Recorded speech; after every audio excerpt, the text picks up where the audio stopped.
What's up? Ako nga pala si BT at nandito ngayon tayo sa BT Reaction and welcome to my channel, Tunay na Kritiko. At meron tayong panonooring video ngayon. Ito po ay nagbula kay News Files. At ito ay pinamagatang good news. Pres Marcos Duterte Federalism. Amy Marcos versus Speaker Romualdez. Nagsalpukan, Palasyo, NAN. Nan yun, di ba? So wag na natin pagtagalin at sabay-sabay na nating panoorin ang laman ng video na hatid sa atin ni News Files at bibigyan natin ng reaksyon ng balitang ito. Pasok! Itong taong ito, pagka may mga issue na bumabangon sa ating lipunan, magtataka ka bigla na lang makikisangkot kahit hindi niya naintindihan ang pinag-uusapan. Hindi mo na kayang baguhin ang isang desisyon. Hindi man formal na inanunsyo at wala mang pinagugulong na proseso, sinisimula na raw ng administrasyon ang pagpapatupad ng prinsipyo ng federalismo sa bansa. Ang federalismo ang pangunahing prinsipyong tinitindiga ng kanilang partido. Ginagawa na raw yan sa pamamagitan ng paggawa ng kapangyarihan sa mga lokal na pamahalaan na ayon sa Pangulo ay paraan para patatagin ang pamahalaan, ang sistema ng politika, ang paggawad. Mas mapapabilis din daw nito ang proseso ng pamamahala dahil hindi na kailangang iakyat na sa Pangulo lahat ng mga desisyon. Habang nagagawa yan, walang direktang utos ang Pangulo sa mga kapartido na isulong ang federalismo sa Kongreso. Dati na rin ang sinabing wala sa kanyang prioridad ang pag-amyenda sa saligang batas o charter change. Samantala, ininsulto naman ni Senator Amy Marcos ang kanyang pinsang si Speaker Romualdez matapos sabihin nito na dismayado siya kay Amy Marcos dahil parang hindi umano ito Marcos dahil kumakampi sa mga Duterte. Buwelta naman ni Amy, hindi naman daw Marcos si Romualdez. Hindi, nagagalit siya kay Amy. Diba na hindi kumakampi parang hindi Marcos. Hindi naman kalaban ng Marcos ang mga Duterte. Tutusin. At saka kung kumukontra naman siguro si Senator Amy Marcos na meron siya hindi nagugustuhan, no, is siguro alam niya sa sarili niya na hindi tama yun. No? Diba? Matalinong tao si Senator Amy.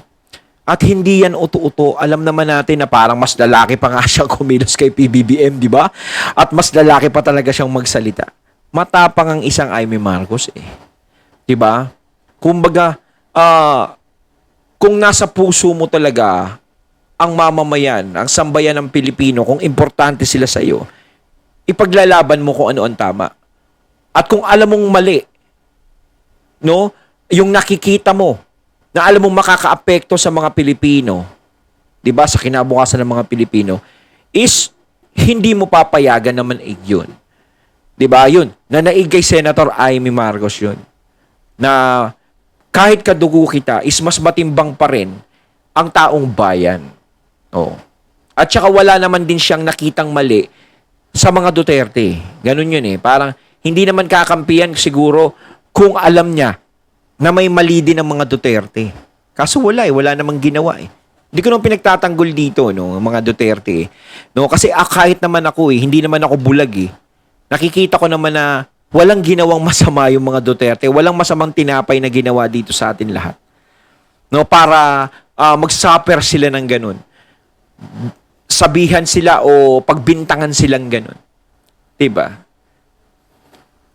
Nga, tapos nagalit nga sa akin yan kasi tinatanong sa akin nung marites na yon na ano daw ang relasyon namin ni Martin. Sabi ko, syempre, mga pinsan kami, pinsan buo ako, no? At kilala ko naman habang buhay yan. Okay lang naman, pabanjing-banjing lang naman kami. Hindi ko maakalain magiging ganito, no? At alam ko na may tampo sa akin. Sinabi ko, paano? Sinabi ko naman ng loud and clear na hindi na tama ang ginagawa ninyo kay VP Sara at kay Presidente Duterte. Hindi tama yun. Hindi naman nakikipag-away. Sinasabing napakatapang ng mga Duterte. Matapang nga, bait-bait sa atin. Wala namang ginawa kundi tumulong. Nakipag-alyado, kaya nakabalik. Ano pang gusto mo? Ba't natin inaaway ang hindi nakikipag... Dapat yun ang tinitignan talaga ni Romualdez eh. No? Nakabalik ang mga Marcos. No? hindi ko na inaano to dahil talaga sa mga, marami talaga nakabalik ang mga Marcos dahil sa mga Duterte. Di ba? Hindi dahil sa nanalo sila, ganto, ganyan na ano. Mas malakas pa rin na naging impact nung nagtandem ang mga Duterte at Marcos. Di ba?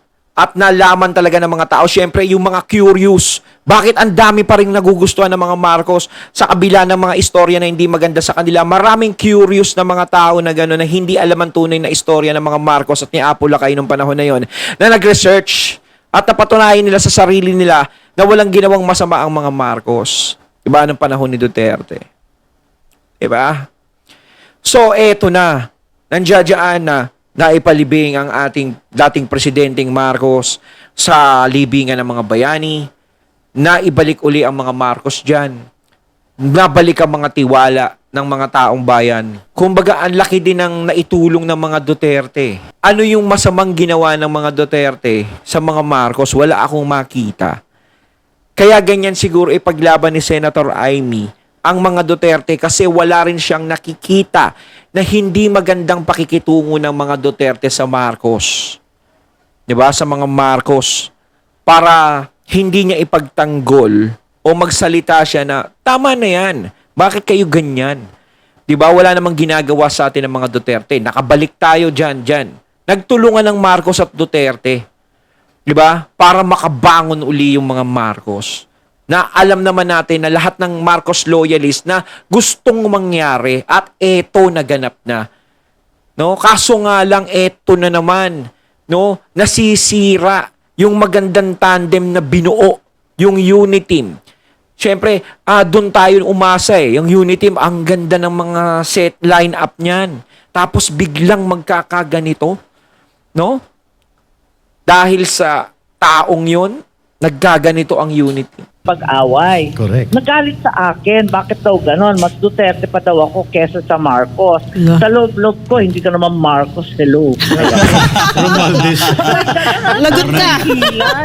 Sinabi naman ni Senate President Juan Miguel Zubiri na nakipagpulong siya kina Pangulong Ferdinand Marcos Jr. at House Speaker Martin Romualdez upang iakyat ang pag-alala ng Senado sa petisyon para sa mga People's Initiatives na amyendahan ang 1987 Constitution. Sinabi ni Zubiri na si Pangulong Marcos ay nakikiisa sa mga senador sa petisyon para sa People's Initiative. Subalit nilinaw nito na itigil daw ang nonsense na ginagawa ng Congress dahil nga sa napabalita ang pagbayad ng pirma sa tao para makumpleto ang porsyento na kailangan sa COMELEC. Tinuldukan na rin daw ng Pangulo ang mga bali-balitang i-abolish ang Senado para lalong magkaroon ng lakas ang Kamara. Nilinaw na hindi ito nagustuhan ni PBBM at kinontra na nga daw si Speaker Martin Romualdez. Kaya naman ayon kay Mig Zubiri, ang Senado na lamang ang mangunguna sa pag-usapan ang nasabing pag-amyenda sa batas at i-adapt na lang ito ng Kongreso. Sa madaling salita, ang mga maiitim daw na plano ng mga congressman ay naudlot lahat. Wala na. Focus na lamang sa economic provisions ang pag-uusapan. Wala ng extension of powers at no election kagaya ng pangako nila sa mga kapitan ng barangay. Ayon kay Ka-Eric, kung totoong pro-reform ang mambabatas na ito, edi hindi na sana nila sinasabotahe ang People's Initiative. Kung totoong pro-reform sila, gagawin sana nilang tama ang proseso. Hindi sana sila niliko sa kabilang direksyon habang hinihiling sa mga tao na pumirma gamit ang ayuda, mga pagbabanta at mga insentibo. Kaya naman, trapong pro-reform daw ang tawag sa kanila ngayon. Isa pang ang tanong, pro-reform daw pero korap naman talaga at hindi kayang maglabas ng resibo ng kanilang mga liquidation. Subalit may ibang members dyan na hindi kayang bayaran. Dagdag pa ni Ka-Eric at yun nga kung diswapang sa kapangyarihan ang magiging Prime Minister na gagawin ang lahat.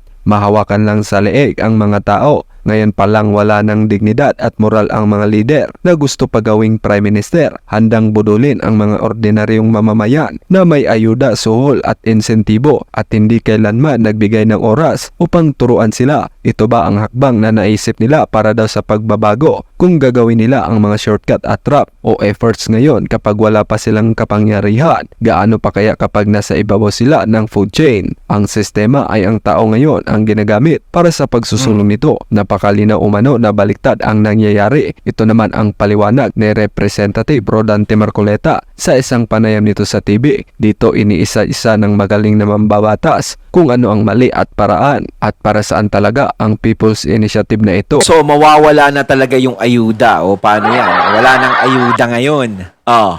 So, okay lang naman. At least, namulat yung Pangulo natin. No? At saka, importante talaga na yung taong bayan ang pumipili na kung sino ang mamumuno sa ating lahat. Diba? Kung sino ang mamumuno, karapatan ng taong bayan yun na hindi dapat matanggal. Diba? Kaso nga lang, yung mga nangangarap dyan na maging na mamuno sa 2028, meron na tayo uling presidential. No vote. So, abangan na lang ang susunod na kabanata kung yung manok nyo mananalo, yung gusto nyo maging prime minister. Ganyan. Ayan. Sa 2028 nyo na lang kasi isali. At saka kung ako sa inyo, alam nyo, no? Kaysa magsulong kayo ng ganyan, bakit hindi nyo na lang resolbahin yung problema ng Pilipino? Malay nyo, yung sinusulong yung prime minister na yun, kung sino man yung manok nyo sa prime minister, kung siya ang gagawa niyan, na resolbahin yung problema, kahit papaano nakakatulong siya sa mga Pilipino, pinapakita niya na maayos talagang ginagawa. Malay nyo, ang daming bumilib sa kanya. Diba? Kaysa kung ano-ano yung inuuna, bakit hindi taong bayan muna ang tignan? Kung ano yung pangangailangan, lalong-lalo na ngayon, malaki ang problema ng bansa natin na kinakaharap. At malaki din ang problema ng mga bilihin sa atin ngayon. Maraming Pilipino ang nalulugmo. Bakit hindi yun ang unahin nyo?